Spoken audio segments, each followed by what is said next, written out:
Assalamualaikum warahmatullahi wabarakatuh. Salam olahraga. Perkenalkan, nama saya Edo Fernando, NIM 21086158 dari Prodi Pendidikan Jasmani, Kesehatan dan Rekreasi. Baiklah, di sini saya akan menjelaskan sedikit materi mengenai aliran-aliran filsafat, yaitu aliran rasionalisme dan aliran empirisme. Yang pertama yaitu rasionalisme. Rasionalisme berasal dari bahasa Inggris yaitu rationem dan dari bahasa Latin ratio artinya akal. Rasionalisme atau akal pikiran adalah pandangan yang berpegang bahwa akal merupakan sumber bagi ilmu pengetahuan dan pembenaran. Zaman rasionalisme berlangsung dari pertengahan abad ke-17 sampai akhir abad ke-18. Tahapan sejarah pemikiran filsafat abad modern dibagi menjadi 3 periode.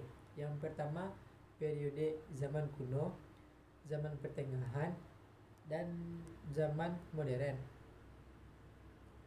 Karakteristik pikiran filsafat modern antara lain kebangkitan kembali ke rasionalisme ilmiah, subjektivisme,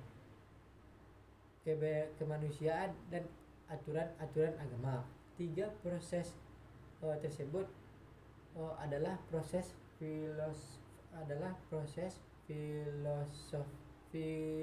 filsafat modern.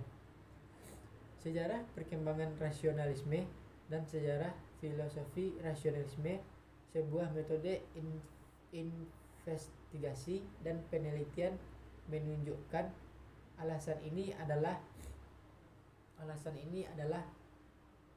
akar penyebab terjadinya pengetahuan. Di sisi lain, empirisme teoritisnya melakukan penolakan pengalaman sensori sebagai sumber ilmu pengetahuan. Rasionalisme adalah percaya kepada kemampuan dan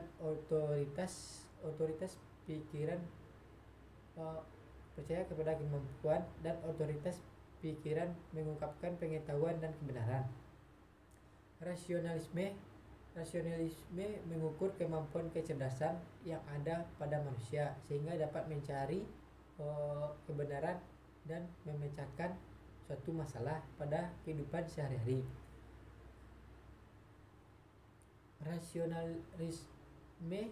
Rasionalisme filsafat adalah alat yang paling penting dalam menambah wawasan dan ilmu pengetahuan. Ajaran rasionalisme diperoleh dengan berpikir.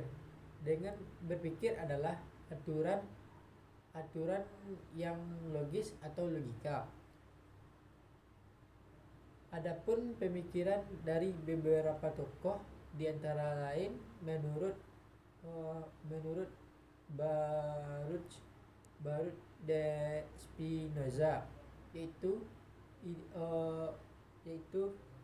sebuah ide yang berhubungan dengan idetum atau objek dan kesesuaian antara ide dengan idetum yang disebut dengan kebenaran. Menurut Leibniz, pemikiran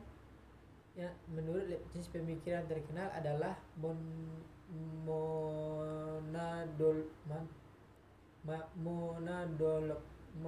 monadologinya. Dia yang berpendapat bahwa banyak sekali substansi yang terdapat di dunia ini. Jadi rasio merupakan pemikiran berdasarkan nalar yang sehat. Rasio merupakan bentuk interaksi tingkat antara dua hal yang mirip.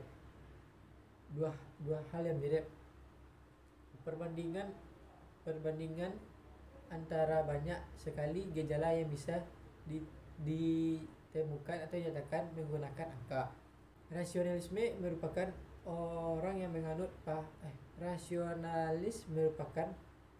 paham Rasionalis merupakan orang yang menganut paham rasionalisme. Rasionalisme merupakan teori atau paham yang menduga bahwa pikiran dan nalar adalah satu-satunya dasar buat memecahkan suatu masalah berdasarkan jangkauan indera. Paham ini lebih mengutamakan nalar berdasarkan pikiran daripada menggunakan hayalan. Yang kedua yaitu empirisme. Empirisme berasal dari bahasa Inggris yaitu empiricis dan experience, artinya berpengalaman atau pengalaman. Dan empirisme berasal dari bahasa Yunani yaitu empire dan experitie yang artinya berkenalan. Jadi empirisme adalah aliran dalam filsafat yang berpandangan bahwa pengetahuan secara keseluruhan didasarkan kepada pengalaman yang didapat menggunakan indera. Dengan menggabungkan apa yang dialami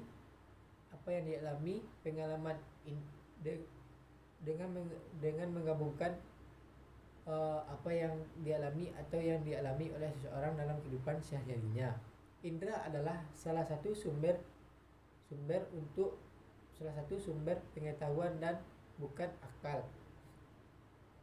Empirisme dikaitkan dengan gagasan memilih pengalaman sebagai sumber utama pengakuan, termasuk pengalaman eksternal tentang dunia dan tentang pengalaman batin seseorang. Pada dasarnya, aliran ini sangat bertentangan dengan aliran rasionalisme. Kaum empiris menyatakan bahwa pengalaman tidak lain adalah hasil dari objek yang merangsang indera dan kemudian dipahami oleh otak.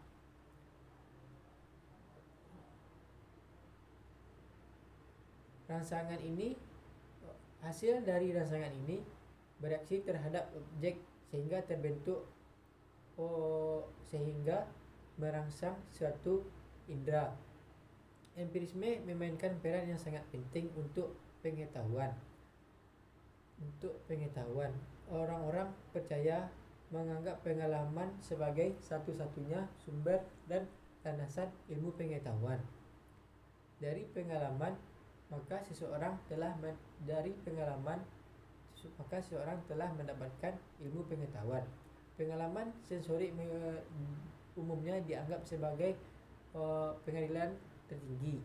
Empirisme sebagai filsafat mengakui pengalaman adalah satu-satunya sumber pengetahuan. Empiris secara umum juga diyakini bahwa pengetahuan diperoleh melalui penerimaan pasif dari hasil-hasil penginderaan.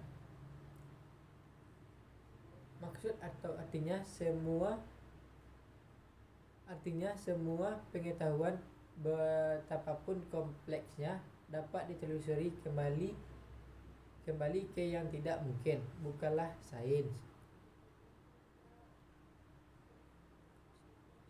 Empirisme radikal percaya bahwa semua pengetahuan dapat ditelusuri kembali ke pengalaman, kemudian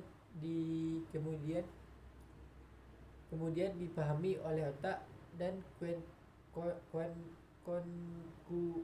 konsekuensinya dari rangsangan sehingga merangsang indera.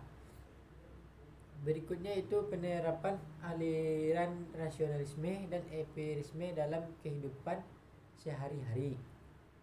Kita sering melakukan kegiatan dengan menggunakan panca indera atau pengalaman. Contohnya, kita mengetahui bahwa api itu panas. Dari pengalaman atau indera, seseorang dapat mengetahui bahwa api itu panas. Jadi rasionalisme dan empirisme sangat dibutuhkan dalam kehidupan sehari-hari supaya mereka bisa menyelesaikan masalah dan bisa menghasilkan sebuah ilmu pengetahuan yang baru. Sekianlah materi dari saya. Jika ada kesalahan, saya mohon maaf. Saya akhiri. Wabillahi taufiq wal hidayah. Assalamualaikum warahmatullahi wabarakatuh.